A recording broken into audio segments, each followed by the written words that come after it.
Check. మంచిది. కొన్ని నిమిషాలు దేవుని వాక్యాన్ని ధ్యానించి మనము ముగించుకునే ప్రయత్నం చేద్దాం. అలాగే ఇప్పుడు పాడినటువంటి ఈ ఆరాధన గీతం ఏదైతే ఉందో ఆ పాట పూర్తిగా ఇంకొక చరణం మాత్రం మిగిలింది రాయడానికి.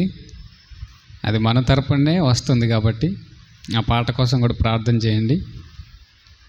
ఇంతకుముందు నాతో పాటు మరొక సహోదరుడు, మీకు తెలుసు, విజయ్, మేము ఒక చక్కని ఆల్బమ్ చేసాం.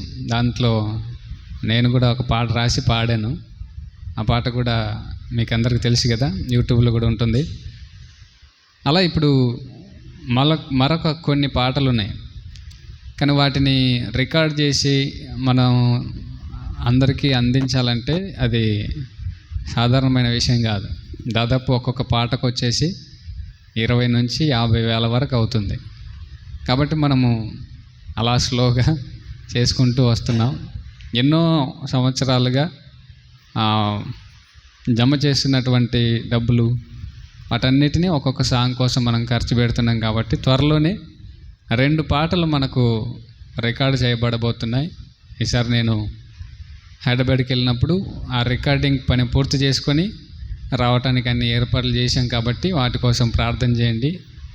ఇంతకుముందు వచ్చినటువంటి 2 పాటలు ఏవైతే ఉన్నాయో, లేదా ఆల్బమ్ ఏదైతే ఉందో దానికంటే చాలా లోతైనటువంటి భావాలతో కూడిన పాటలే ఉన్నాయి. కాబట్టి వాటి కోసం మీరు ప్రార్థన చేయండి.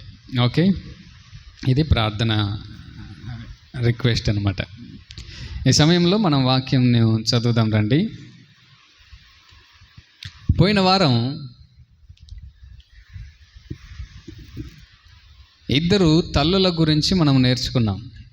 వాస్తవంగా 4 తల్లులను పరిచయం చేద్దామని చెప్పి అనుకున్నాం, కానీ సమయాన్ని బట్టి మనం 2 తల్లులతో ఆగిపోయాం. మొదటి తల్లి ఎవరు అని అడిగితే ఆదికాండం 21వ అధ్యాయంలో ఎవరు ఆ తల్లి? ఇసాక, హాగరు. ఎవరు? హాగరు కదా. శారా దాసి అయినటువంటి హాగరు యొక్క జీవితాన్ని మనం చూసాం. ఎప్పుడైతే అబ్రహాము తన భార్యను, లేదా తన భార్య మాట విని హాగరును అరణ్యంలోనికి పంపించి వేశాడో, ఎక్కడికి వెళ్ళాలో తెలియనటువంటి పరిస్థితుల్లో హాగరు అటు ఇటు తిరుగుతూ ఉంది. అబ్రహాము ఇచ్చి పంపించినటువంటి ఆహారము లేదా నీళ్ళు ఎప్పుడైతే ఎప్పుడైతే ఆ నీళ్ళు అయిపోయాయో, నీళ్ళ తిత్తిలో ఉన్నటువంటి నీళ్ళు ఖాళీ అయిపోయిందో, ఇప్పుడు దాహముతో అల్లాడిపోతూ ఏడుస్తున్నటువంటి తన కుమారుణ్ణి చూసి, ఇక వీడు చచ్చిపోయే పరిస్థితిలోనికి వెళ్ళిపోయాడు, వీడి చావును నేను చూడలేను అని చెప్పి ఒక చెట్టు కింద ఆ పిల్లవాడిని ఏం చేసిందట? పడుకోబెట్టిందా, పడేసిందా? చెప్పండి. పడేసింది అని చదివాం. 15వ వచనం చూద్దాం రండి.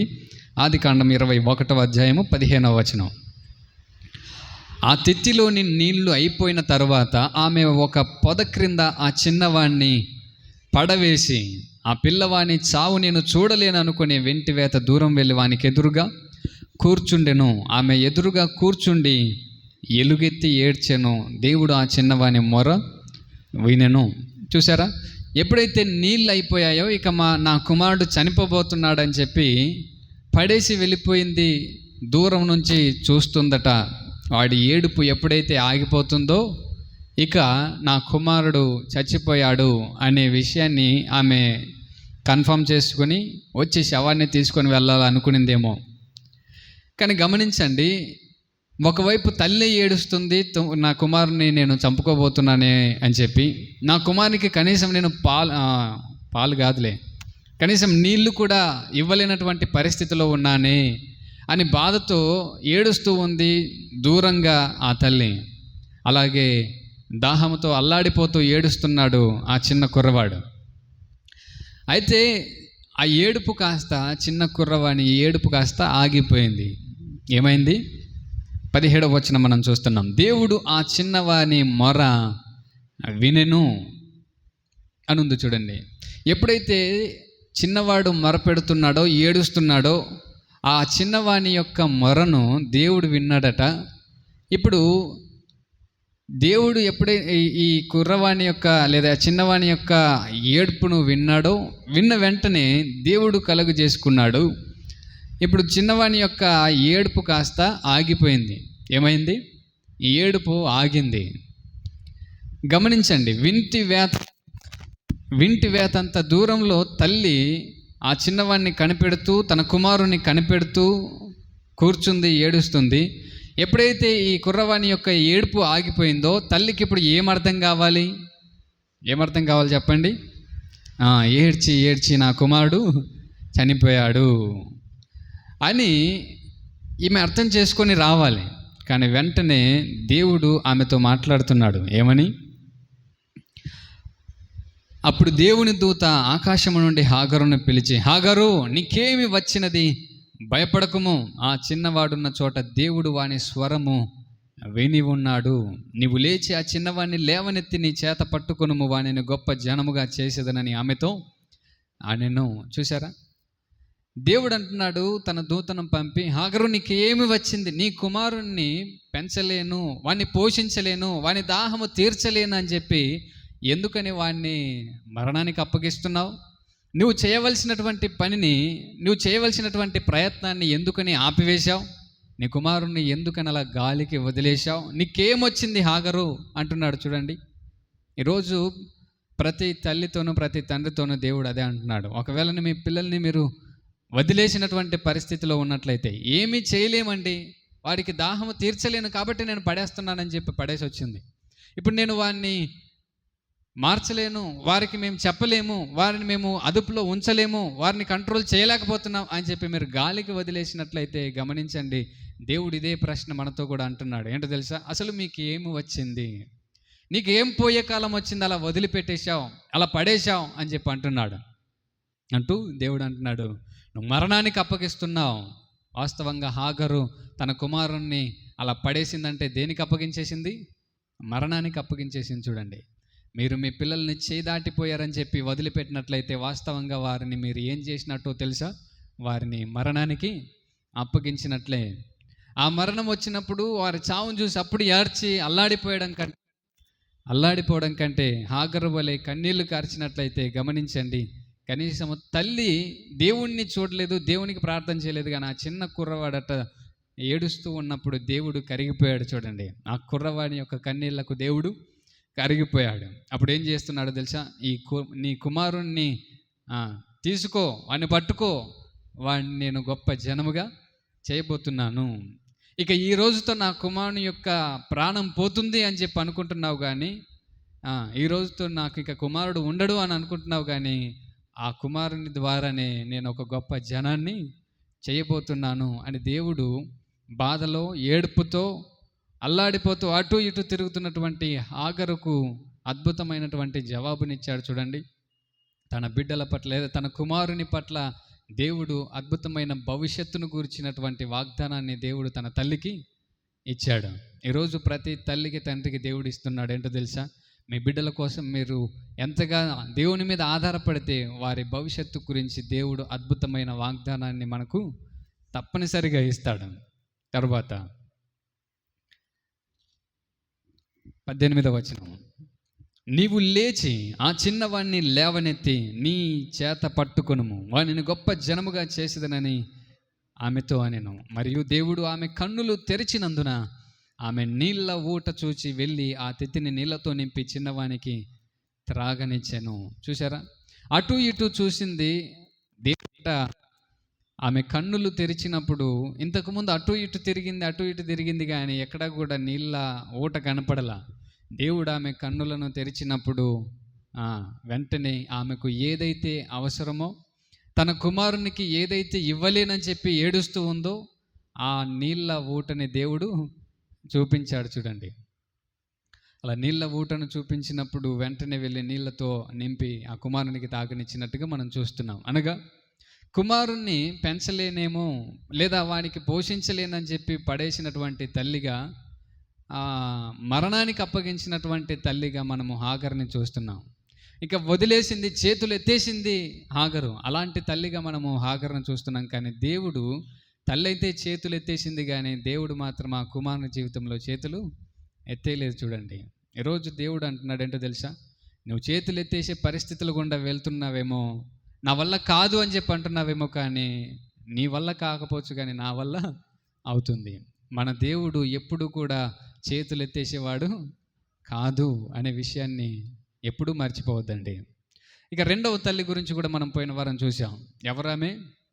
అందరికీ బాగా పరిచయం ఉన్న హన్నా. పిల్లలు లేరని చెప్పి దేవుని సన్నిధికి వచ్చి ఏడుస్తూ ప్రార్థన చేసింది. ప్రభు, నాకు మగపిల్లవాడిని ఇస్తే ఆ కుమారుని నీకే ఇచ్చేస్తా అని చెప్పనింది. అన్నట్టుగానే పిల్లవాడు పాలు విడిచిన తర్వాత దేవుని సన్నిధిలో అప్పగించేసి వెళ్ళిపోయింది. అప్పగించినప్పుడు ఆ కుమారుడు ఏం చేశాడట? ఒకసారి చూద్దాం.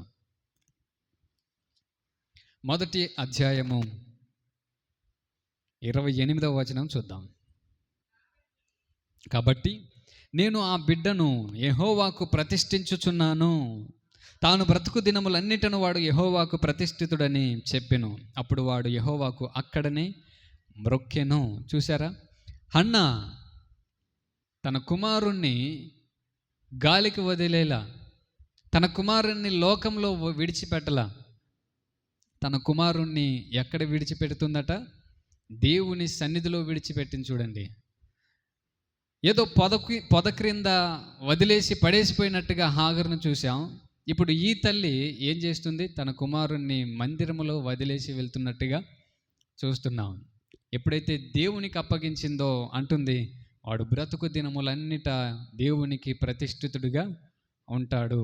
నా కుమారుణ్ణి నేను దేవుని కోసము పెంచుతాను, లేదా నా కుమారుణ్ణి నేను దేవునికి అప్పగిస్తాను, దేవునికి ప్రతిష్ఠిస్తున్నాను అని చెప్పి హన్నా అంటుంది. ఇద్దరి పేర్లలో కూడా మొదటి అక్షరం సేమే ఉంది. చూడండి, అక్కడేమో హాగరు, ఇక్కడేమో హన్నా.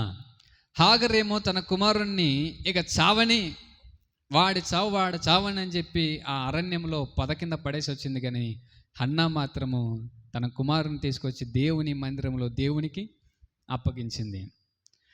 ఈరోజు మరొక ఇద్దరు కుమారులను లేదా ఇద్దరు తల్లులను చూద్దాం రండి. ఎక్కడ చూద్దాం?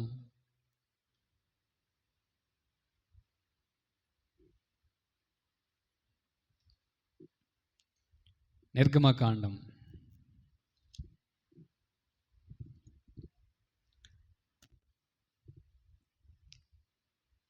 2వ అధ్యాయము చదువుతాం. లేవి వంశస్థుడొకడు వెళ్ళి లేవి కుమార్తెను వివాహము చేసుకొనెను. ఆ స్త్రీ గర్భవతి అయి కుమారుణ్ణి కని వాడు సుందరుడై ఉండుట చూచి 3 నెలలు వానిని దాచెను. లేవి వంశస్థుడు లేవి కుమార్తెను వివాహం చేసుకున్నాడట. అంటే లేవి వంశానికి సంబంధించిన వాడు లేవి వంశానికి సంబంధించినటువంటి ఒక స్త్రీని వివాహం చేసుకున్నాడు. వీరిద్దరికీ కూడా ఒక కుమారుడు జన్మించాడట. చూడండి, అయితే 2వ వచనంలో ఈ వచనం ఒక విచిత్రంగా కనిపిస్తుందో ఒకసారి చూడండి. ఆ స్త్రీ గర్భవతి అయి కుమారుణ్ణి కని వాడు సుందరుడై ఉండుట చూచి 3 నెలలు వానిని దాచెను అనుంది. కుమారుణ్ణి కన్న తర్వాత కుమారుణ్ణి దాచాల్సినటువంటి పరిస్థితి వచ్చిందట తన కుమారుణ్ణి. ఎందుకు అంటే, ఒకసారి మనము అపోస్తుల కార్యముల గ్రంథంలోనికి వెళ్దాం రండి. కుమారుణ్ణి కంటే దాచాలా? ఒకసారి ఆ విషయాన్ని చూద్దాం. అపోస్తుల కార్యముల గ్రంథం ఎందుకు దాచింది? 7వ అధ్యాయం 17వ వచనం నుంచి చదువుతాం. అయితే దేవుడు అబ్రహామునకు అనుగ్రహించిన వాగ్దాన కాలము సమీపించిన కొలది ప్రజలు ఐగుప్తులో విస్తారముగా వృద్ధి పొందిరి. తుదకు యోసేపును ఎరుగనే వేరొక రాజు ఐగుప్తును ఏలనారంభించెను. ఇతడు మన వంశస్థుల ఎడల కపటముగా ప్రవర్తించి, అంటే ఇశ్రాయేలీయులను గురించి మాట్లాడుతున్నాడు అపోస్తలుడైన పౌలు గారు. తమ శిశువులు బ్రతకకుండా వారిని బయట పారవేయవలెనని మన పితరులను బాధ పెట్టెను. చూసారా, దేవుడు ఇశ్రాయేలీయులను ఐగుప్తు దేశంలోనికి తీసుకుని వెళ్ళినప్పుడు యోసేపు బ్రతికినంత కాలము ఐగుప్తు దేశంలో ఇశ్రాయేలీలకు ఏ డోకా లేకుండా సాఫీగా సాగింది వారి జీవితం. ఎప్పుడైతే యోసేపును ఎరుగనటువంటి క్రొత్త రాజు వచ్చాడో అప్పుడు ప్రారంభమైంది ఏమిటట? ఆ విషయాన్ని మనము నిర్గమకాండము 1వ అధ్యాయంలో కూడా ఇప్పుడు మనం చదివిన విషయాన్ని చూస్తాం. కపటముగా ప్రవర్తించినట్టుగా ఆ ఐగుప్తు రాజుని గురించి మనం చదువుతున్నాం. ఏమిటి కపటంగా ప్రవర్తించడం? ఇశ్రాయేలీల యొక్క సంఖ్య పెరిగిపోతూ ఉంది. వారు మన కింద దాసులుగా, బానిసలుగా ఉంటున్నారు. ఎప్పుడైతే వారి సంఖ్య అభివృద్ధి అవుతుందో, ఒకవేళ యుద్ధము జరిగినప్పుడు వారు మన మీద తిరుగుబాటు చేసి స్వతంత్రులు అవ్వటానికి అవకాశం ఉంది. కాబట్టి వారిలో మగపిల్లవాడు పుట్టినట్లయితే బయట నైలు నదిలో పారవేయాలని చెప్పి ఆజ్ఞ ఇచ్చాడు. ఎవరు? ఐగుప్తు రాజు అయినటువంటి ఫరో. ఆ సమయంలో చూద్దాం రండి, 20వ వచనం, అపోస్తల కార్యములు 7:20. ఆ కాలమందు మోషే పుట్టెను అని ఉంది చూడండి. ఏ కాలములో మోషే పుట్టాడట? ఎప్పుడైతే మగపిల్లవాడు పుడితే నదిలో పారవేయాలో ఆ కాలములో మోషే పుట్టాడు. గమనించండి, 3వ తల్లిగా మనకు మోషే గారి యొక్క తల్లిని మనం చూస్తున్నాం. ఆమె ఏం చేసింది మరి? 3 నెలలు ఆ కుమారుణ్ణి దాచిందట. 20వ వచనం. ఆ కాలమందు మోషే పుట్టెను, అతడు దివ్య సుందరుడై తన తండ్రి ఇంట 3 నెలలు దాచబడిన చెప్పండి, పెంచబడుతున్నాడు. చూడండి, మోషేను తన తల్లి పారవేయటానికి ఇష్టపడని తల్లిగా మనకు కనిపిస్తుంది. నైలు నదిలో మోషేను పడేయాలి వాస్తవంగా. ఎందుకని? మగపిల్లవాడు పుడితే తప్పనిసరిగా ఆ చట్టంలో ఉన్నటువంటి పద్ధతి ప్రకారం, ఐగుప్తు రాజు ఇచ్చినటువంటి ఆజ్ఞ ప్రకారము మగపిల్లవాడు పుడితే ఏం చేయాలి? నైలు నదిలో తీసుకెళ్ళి పారవేయాలి. కానీ పారేసిందా? పుట్టగానే పాడేయలేదు. చూడండి, హాగర్ ఏం చేసింది చెప్పండి? తీసుకెళ్ళి పడేసింది. ఇక వీడిని నేను పెంచలేను, వీడిని నేను పోషించలేను, కనీసం నీళ్ళు ఇవ్వలేక పడేసింది. కానీ ఇక్కడ ఉన్నటువంటి పరిస్థితి ఏమిటో తెలుసా? మోషే తల్లికి ఉన్నటువంటి సవాల్ ఏంటో తెలుసా? ఇప్పుడు మోషేను దాచుకొని 3 నెలలు పెంచింది అంటే ఆమె ప్రాణాలతో చెలగాటం ఆడుతుంది. ఒకవేళ ఈ కుమారుడు 2 నెలల తర్వాతనో, నెల తర్వాతనో, లేదా 3 నెలల తర్వాతనో మగపిల్లవాడే అని చెప్పి తెలిసిందనుకో, పుట్టిన వెంటనే పాడేయకుండా ఇంతకాలం మీరు దాచిపెడతారని చెప్పి తల్లిదండ్రుల యొక్క ప్రాణాలకు కూడా ప్రమాదం ఉంది. అలాంటి స్థితిలో తన ప్రాణాలను లెక్క చేయకుండా తన కుమారుని కోసము త్యాగం చేసింది తన జీవితాన్ని, తన ప్రాణాన్ని. ఎవరు? మోషే గారి యొక్క తల్లి. ఎలా పెంచిందో, ఎలా కాపాడిందో ఒకసారి మనము చూద్దాం రండి. నిర్గమకాండం 2వ అధ్యాయం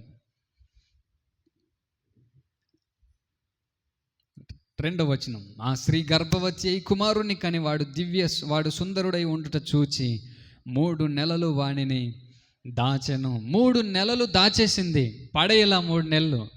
ఇక 3 నెలల తర్వాత ఏం జరిగిందట? 3వ వచనంలో, తర్వాత ఆమె వాణ్ణి దాచలేక వాని కొరకు ఒక జమ్ము పెట్టె తీసుకొని, చాలు ముందుకు వెళ్దాం.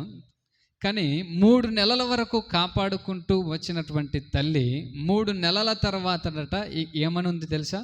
ఆమె వానిని దాచలేక అనుంది. చూడండి, 3 నెలల వరకు తన ప్రాణాలను పణంగా పెట్టి జాగ్రత్తగా కాపాడుకుంటూ వచ్చింది. కానీ 3 నెలల తర్వాత అర్థమైపోయింది, ఈ కుమారుని యొక్క ఏడుపు ఒకవేళ విన్నట్లయితే, ఇశ్రాయేలీల యొక్క గుడారాలలో ఎక్కడైనా చిన్నపిల్లల శబ్దం వినిపించినట్లయితే వెంటనే మంత్రసానులు వెళ్ళి చెక్ చేయాలి. ఏమని? పుట్టింది మగపిల్లవాడా ఆడపిల్లనా? ఈ ఇంట్లో ఉన్నది మగపిల్లవాడా ఆడపిల్లనా? 3 నెలలు కంట్రోల్ చేయగలిగింది. కానీ 3 నెలల తర్వాత కొంచెం సౌండ్ పెరుగుతుంది కదా పిల్లలది. ఇక అనుకునింది ఏంటో తెలుసా, ఈ పిల్లవాడిని నేను నా దగ్గరే పెట్టుకున్నట్లయితే వీడు బ్రతకడు, మా కుటుంబం కూడా బ్రతకదు అని చెప్పి మరి ఏం చేయాలి? రాజు ఇచ్చినటువంటి ఆజ్ఞ ప్రకారంగా నైలు నదిలో పడేసేయాలి. కానీ ప్రారంభంలో పడేయనటువంటి ఆ తల్లి ఇప్పుడు పడేయాల్సినటువంటి సమయం వచ్చేసింది చూడండి. అందుకే మరి పడేసిందా అని చెప్పంటే పడేసింది. ఏం చేసింది? పడేసింది. పడేసిందో లేదో అపోస్తల కార్యంలోనే చూద్దాం. మరలా నిర్గమకాండంకి వద్దాం.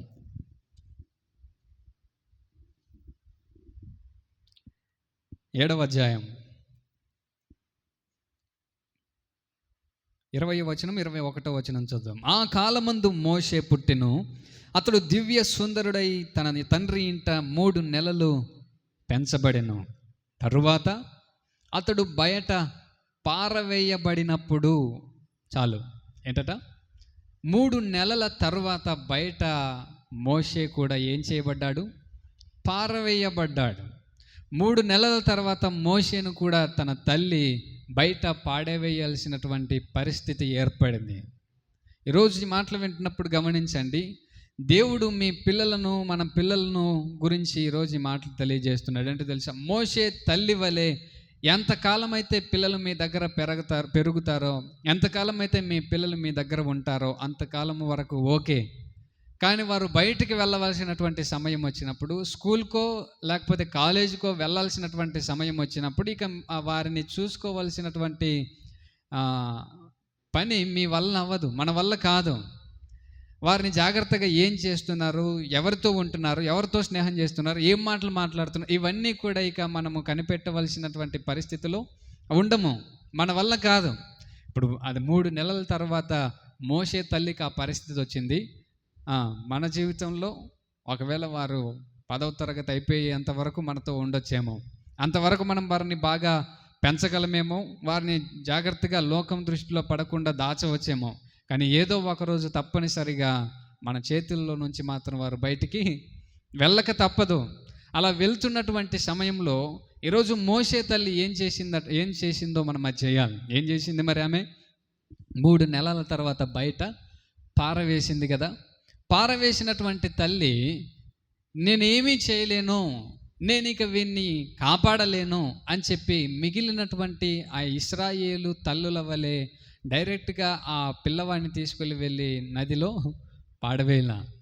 అందరు తల్లులు ఎలాగైతే నదిలో పడేస్తున్నారో నేను కూడా అదే, అందరు తల్లులకి ఎలాగైతే కుమారుడు పుట్టినప్పుడు వారు పడేశారో ఇక నేను కూడా అదే చేయాలి అనుకోలేదు. చూడండి, మోషే తల్లి ఏం చేసిందో తెలుసా? నేను అందరి తల్లుల్లాగా ఉండటానికి వెళ్ళలేదు, నా కుమారుని గురించినటువంటి ప్రత్యేకమైన శ్రద్ధ చూపించే ప్రత్యేకమైన తల్లిగా నేను ఉండాలి. ఈరోజు మీ పక్కింటి వాళ్ళను, ఎదురింటి వాళ్ళను, లేదా మీ వీధిలో ఉన్న తల్లులను చూసినప్పుడు వాళ్ళు ఎలాగ వదిలిపెట్టేశారో మీరు కూడా అలాగే వదిలిపెట్టడానికి వీలు లేనే లేదు.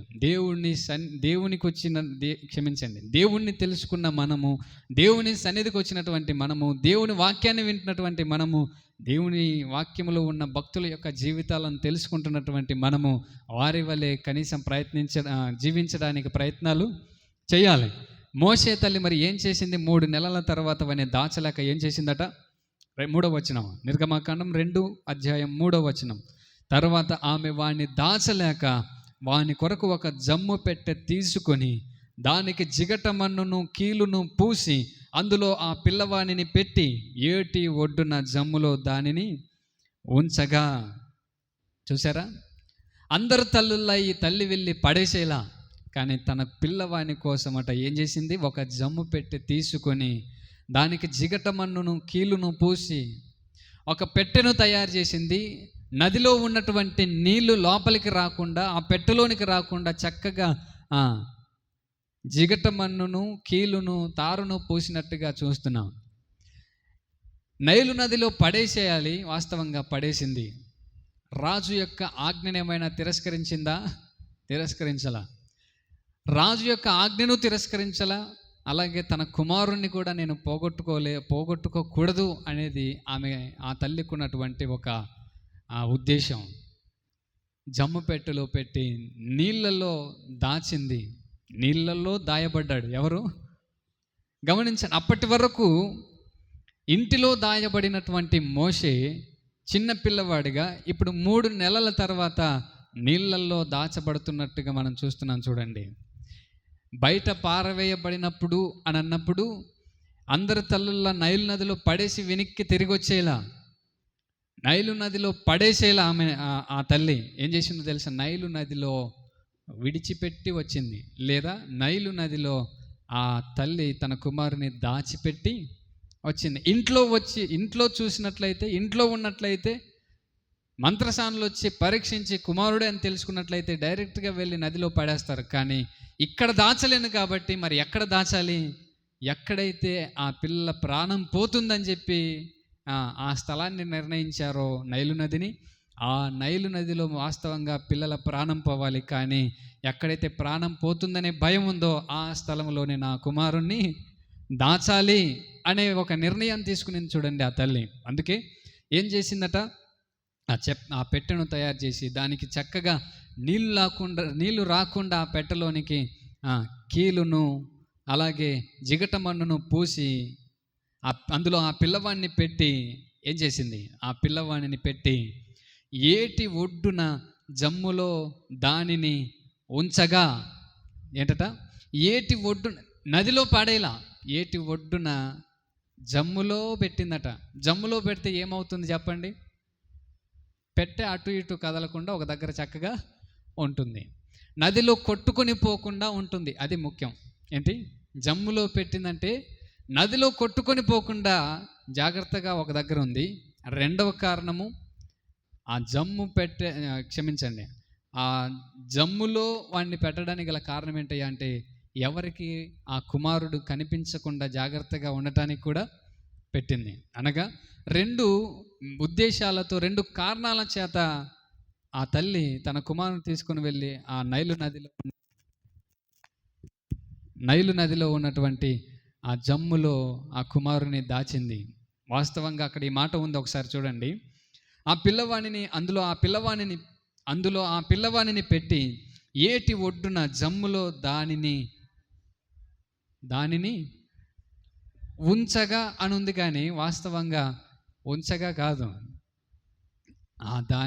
ఆ పెట్టెను జమ్ములో దాచగా అంటే బాగుంటుందేమో. ఎందుకని? ఆమె చక్కగా తన కుమారుని తీసుకుని వెళ్ళి జమ్ములో దాచిపెట్టి ఉంచేసింది చూడండి.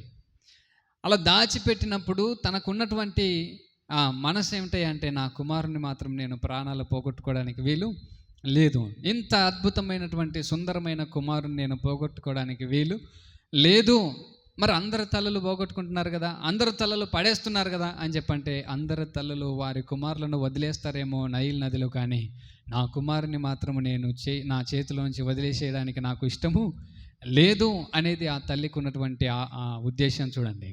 అందుకే అలా నైలు నదిలో ఆ జమ్ము పెట్టెలో పెట్టి లేదా ఆ జమ్ములో ఉంచి తిరిగి వచ్చేసిందా అని చెప్పంటే వచ్చేలా మరేం చేసిందో తెలుసా? చూద్దాం రండి. 4వ వచనమా? వానికి ఏమి సంభవించునో తెలుసుకొనుటకు వాని అక్క దూరముగా నిలిచి ఉండెను. చూసారా? వానికి ఏం జరుగుతుంది? నైల్ నదిలో కొట్టుకొని పోతాడా, నిలిచే ఉంటాడా? వాడు ఏడుస్తున్నాడా? ఏడ్చినట్లయితే వెంటనే వెళ్ళి వాడికి ఏం చేయాలి? పాలు పట్టాలి. అలా తన కుమారుని నైలు నదిలో అయితే వదిలిపెట్టేసింది, కానీ వాళ్ళ అక్కను అక్కడ కాపలగా ఉంచింది చూడండి. ఆ తల్లి ఏం చేసింది? అక్కను కాపలగా ఉంచి తమ్మునికి ఏం జరుగుతుందో నువ్వు చూడాలి. నైలు నదిలో తమ్ముని యొక్క పరిస్థితి ఏమిటో నువ్వు గమనించండి.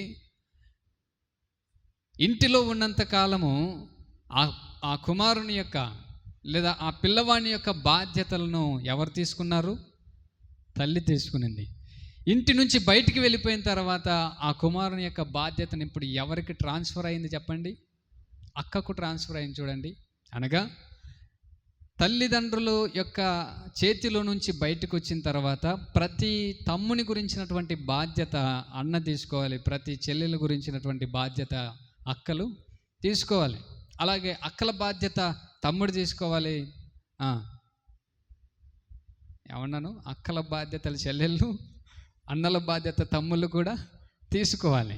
అదే చేస్తుంది చూడండి. ఇప్పుడు ఏం చేస్తుంది?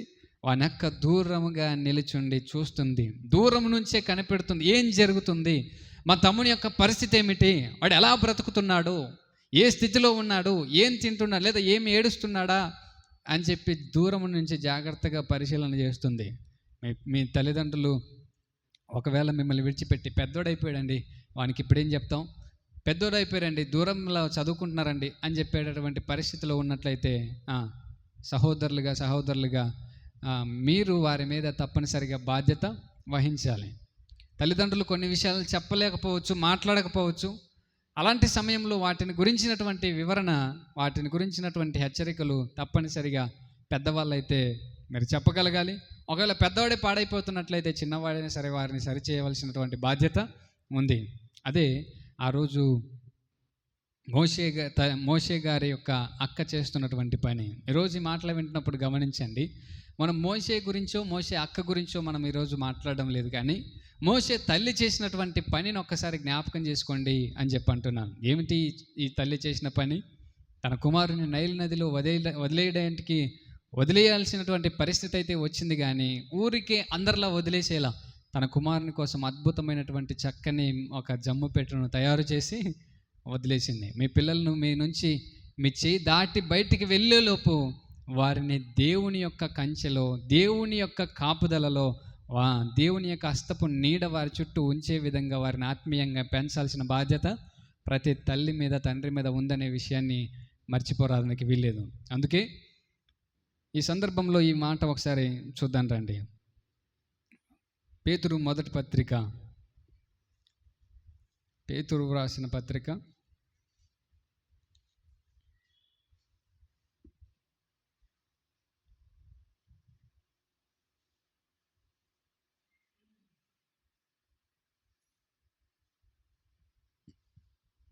2వ అధ్యాయం, 2వ పత్రిక, పేతురు రాసిన 2వ పత్రిక 2వ అధ్యాయము 5వ వచనం చదువుతాం. మరియు ఆయన పూర్వకాలమందున్న లోకమును విడిచిపెట్టక, అనగా పాపం చేసిన ఆ లోకాన్ని విడిచిపెట్టక, భక్తిహీనుల సమూహము మీదికి జలప్రలయమును రప్పించినప్పుడు నీతిని ప్రకటించిన నోవహును మరి 7 కాపాడెను అనుంది. చూడండి, జలప్రలయం వచ్చినప్పుడు నోవహుతో పాటు మరి 7 దేవుడు కాపాడినట్టుగా మనం చూస్తున్నాం. ఎందుకని నోవహు యొక్క కుటుంబం కాపాడబడింది? ఎందుకని ఆ నీళ్ళల్లో నోవహు యొక్క కుటుంబం కొట్టుకొని పోకుండా ఉంది అని చెప్పంటే, హెబ్రీలకు రాసిన పత్రిక 11వ అధ్యాయము ఈ మాట ఒకసారి చూద్దాం రండి.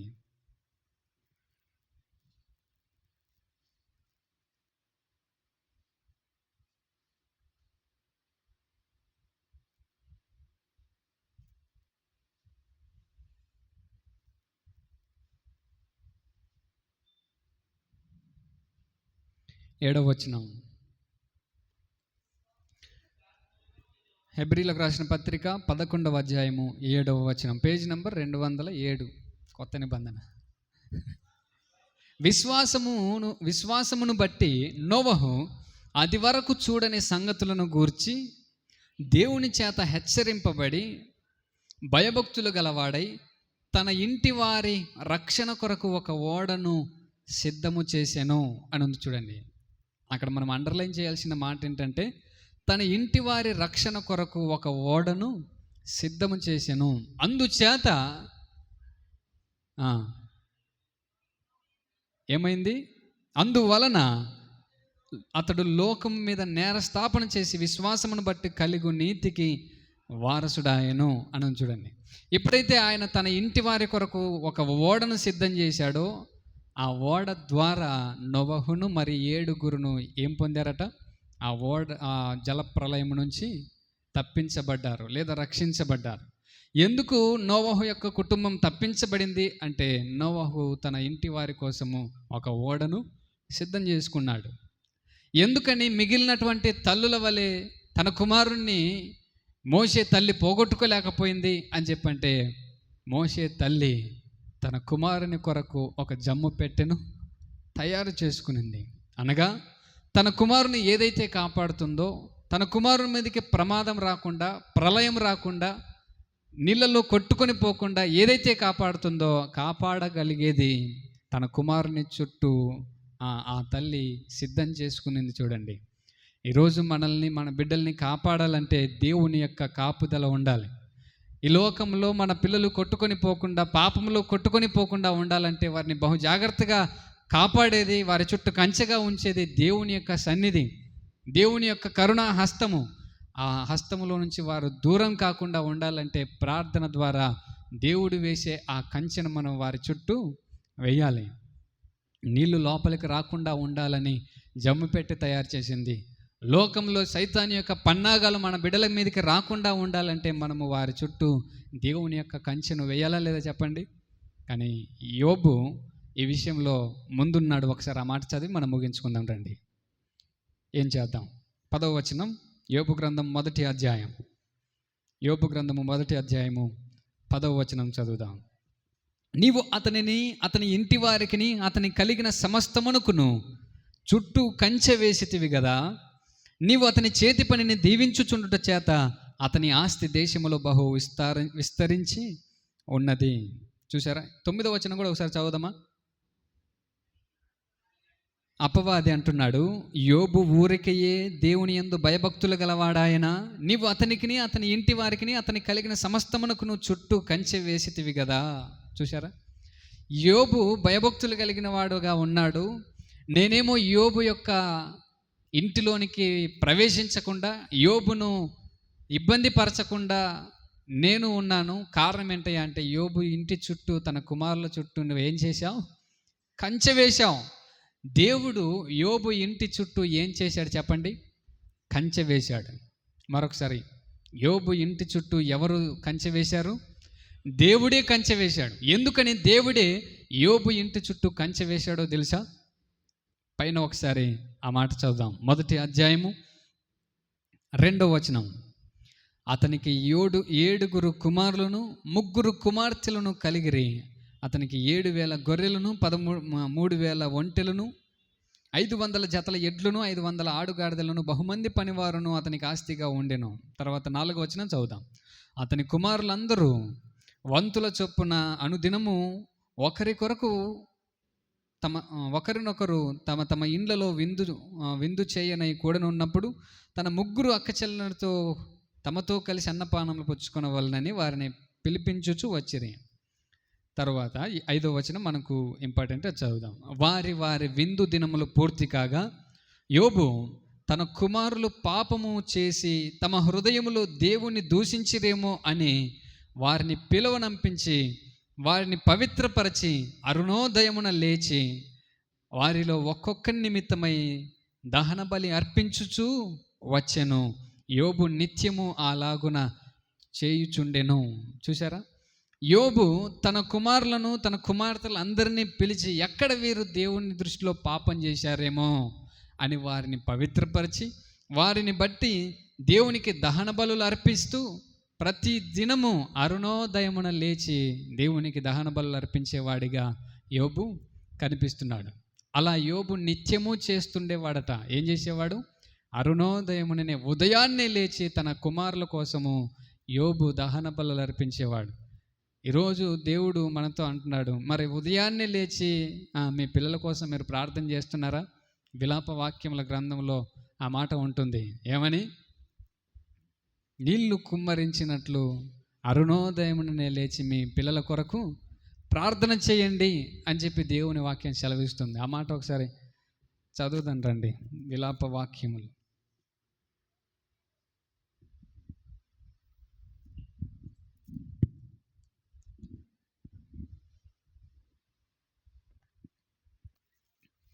పేజ్ నెంబర్ 682,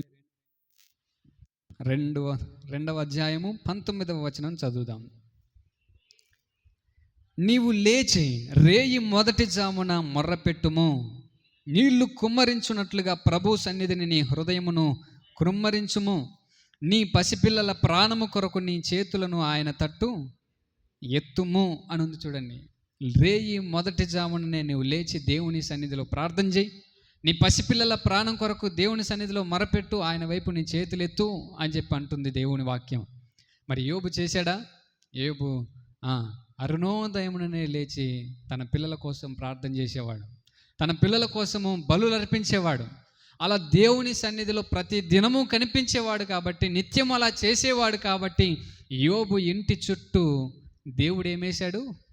కంచె వేశాడు. దేవుడు యోబు ఇంటి చుట్టూ కంచె వేశాడంటే ఏదో సాధారణంగా దేవుడికి యోబు అంటే ఇష్టం కాబట్టి కాదు. యోబు చేస్తున్నటువంటి ప్రార్థన వల్ల, యోబు దేవుని మీద ఆధారపడడం వల్ల, యోబు దేవునికి బలులు అర్పించడం వల్ల యోబును దేవుడు ఏం చేశాడు?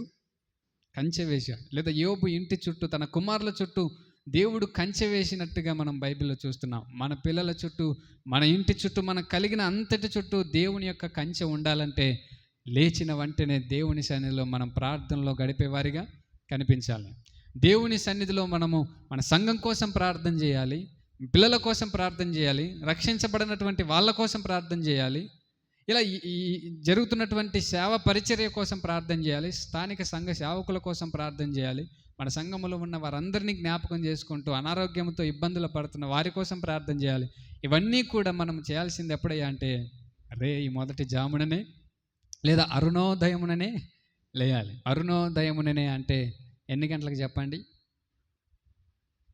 ఎండ బాగా మనకు వేడిగా కొడుతున్నప్పుడా, చెమటలు వచ్చినప్పుడా, దుప్పటి కప్పుకున్నప్పుడా? కాదు.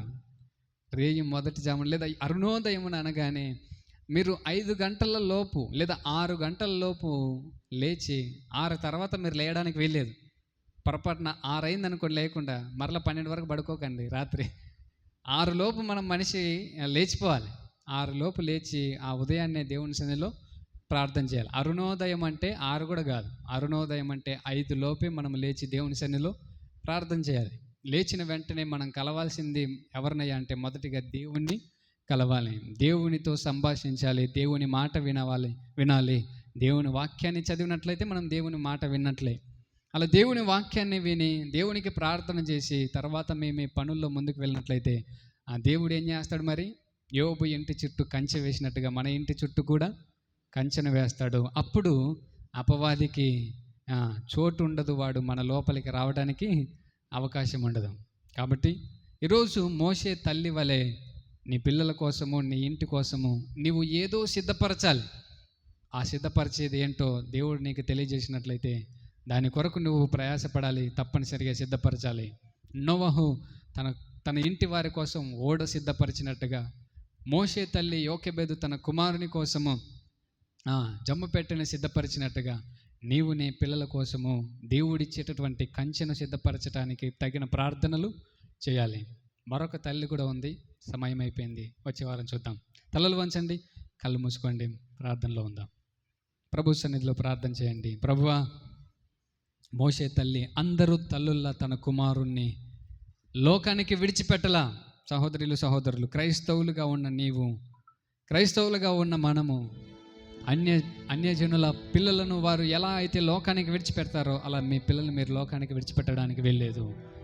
వారిని దేవునికి అప్పగించండి, వారిని దేవుని చేతిలో పెట్టండి, విశ్వాసముతో వారిని పెంచండి. తప్పనిసరిగా వారు గొప్ప విశ్వాసులుగా తయారవుతారు.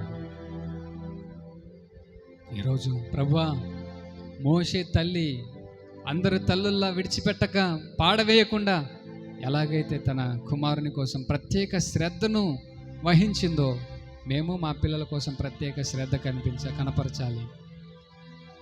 అందరి తల్లులు చేతులు ఎత్తేసినట్టుగా నేను చేతులు ఎత్తేయడానికి వీల్లేదు అనుకునింది ఆ రోజు మోషే తల్లి. నేను కూడా అందరి తల్లులా కాక నా కుమారుని కోసం నేనేం చేయగలను అది చేయగలిగే కృపనివ్వండి. మా బిడ్డల కోసం మేమేం చేయగలమో అది చేసే కృపనివ్వండి. అట్టి జ్ఞానాన్ని ఇవ్వండి, ధైర్యాన్ని ఇవ్వండి, వివేకముతో పెంచే కృపనివ్వండి. ఎంత తెలివిగా ప్రయత్నం చేసింది, ఎంత తెలివిగా పెంచింది. నేను ఇక్కడ ఇంటిలో అయితే పెంచలేను, కానీ ఏటిలో పడేయాలి కదా. కానీ ఆ ఏటిలోనే నా కుమారుని పెంచుతా, ఆ ఏటిలోనే నా కుమారుని దాచుతా. అది ఆ రోజు మోషే తల్లి తీసుకున్న నిర్ణయం. ఈరోజు సహోదరులు, లోకంలో ప్రమాదం ఉంది, లోకాధికారి సాతాను. కానీ పిల్లల్ని లోకంలోనికి వదిలిపెట్టి వెళ్ళాల్సినప్పుడు లోకములోనే దేవుని కొరకు వారు ఎదిగే విధంగా, దేవుని కొరకు వారు పెంచబడే విధంగా చేయగలవు. అందుకోసం నువ్వు సిద్ధపడాల్సినటువంటి విధంగా సిద్ధపడినట్లయితే ప్రార్థన చేద్దామా? పరిశుద్ధుడ, ప్రేమ కలిగిన తండ్రి, జీవం కలిగిన ప్రభువా, ఆనాడు హాగరు తన కుమారునికి దాహము తీర్చలేక పడేసింది, చేతులు ఎత్తేసింది. కానీ మోషే తల్లి తన కుమారుని పడేయవలసినటువంటి సమయం వచ్చినప్పుడు, ఇక పెంచలేను పోషించలేనటువంటి పరిస్థితి వచ్చినప్పుడు, నాయన హాగరు వలె చేతులు ఎత్తేసేలా తన చేతులతో జమ్మపెట్టెను తయారు చేసింది. తన చేతులతో చక్కగా ఆ జమ్మపెట్టెను అల్లింది, జిగటమన్ను పూసింది, కీలు పూసింది. అందులో ఆ కుమారుని పెట్టి జమ్ములో ఏటి ఒడ్డున ఉంచింది. నడి సముద్రములో పడేయలా, నడి ఏటిలో పడేయలా, నడి ఒడ్డున ఎక్కడైతే నీళ్ళ కదలిక లేకుండా ఉంటుందో అక్కడ దాచింది ప్రభు. అలాంటి జ్ఞాన వివేకములు కలిగినటువంటి ఆత్మీయతను, ఆత్మను మాకు దయచేసి మా బిడ్డల కొరకు మేము భారం కలిగి యోబు వలె అరుణోదయమున ప్రార్థన చేసే ప్రార్థన ఆత్మను, ప్రార్థన పరులుగా మమ్మల్ని మార్చుమని, ప్రార్థించే తల్లిగా, ప్రార్థించే తండ్రిగా మా సంఘములో ఉన్న ప్రతి ఒక్కరూ ఉండటకు సహాయం చేయమని నీకే వందనాలు, స్తోత్రాలు చెల్లిస్తూ యేసు నామములో ప్రార్థిస్తున్నాం తండ్రి, ఆమేన్. మంచిది. ఈరోజు దేవుడు మాతో వాక్యం ద్వారా మాట్లాడాడని నమ్మితే దేవుని మహింపరచండి. అందరు లేచి నిలబడినట్లయితే కానుకలు సమర్పించుకుందాం. అందరు లేచి నిలబడినట్లయితే కానుకల పాట పాడుతుండగా కానుకలు సమర్పించుకుందాం. నిన్న మన మందిరంలో మందిరాన్ని పునాది వేసి 4 సంవత్సరాలు అయిపోయి 5వ సంవత్సరంలో అడుగుపెట్టినటువంటి రోజును జ్ఞాపకంగా చేసుకొని కృతజ్ఞత కూడికను ఏర్పాటు చేసుకున్నాం. నిన్న చాలామంది రాలేకపోయారు. ప్రత్యేక కూడికలు ఉన్నప్పుడు, ఇలాగా మందిరానికి సంబంధించిన ప్రోగ్రామ్స్ ఉన్నప్పుడు అందరు రావడానికి ప్రయత్నం చేయండి. అలాగే వచ్చే శుక్రవారం ఉదయం 7 గంటలకు ఆరాధన ఉంటుంది. అలాగే ఆదివారపు ఆరాధన వచ్చే ఆదివారం 10 గంటలకు ఉంటుంది. మొదటి ఆదివారం కాబట్టి ఈ విషయాన్ని గమనించండి.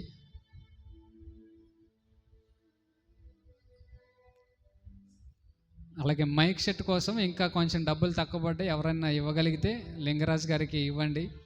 ఈ వారంలో తెచ్చేద్దాం. 5,200 రూపాయలు అయ్యాయి. నేను ఎక్స్పెక్ట్ చేసింది అయితే 8,000, కానీ రాలేకపోయినాయి. చూడండి, ఎవరైనా ఇవ్వగలిగిన వాళ్ళు ఇవ్వండి. నా తోడుగా ఉన్నవాడవే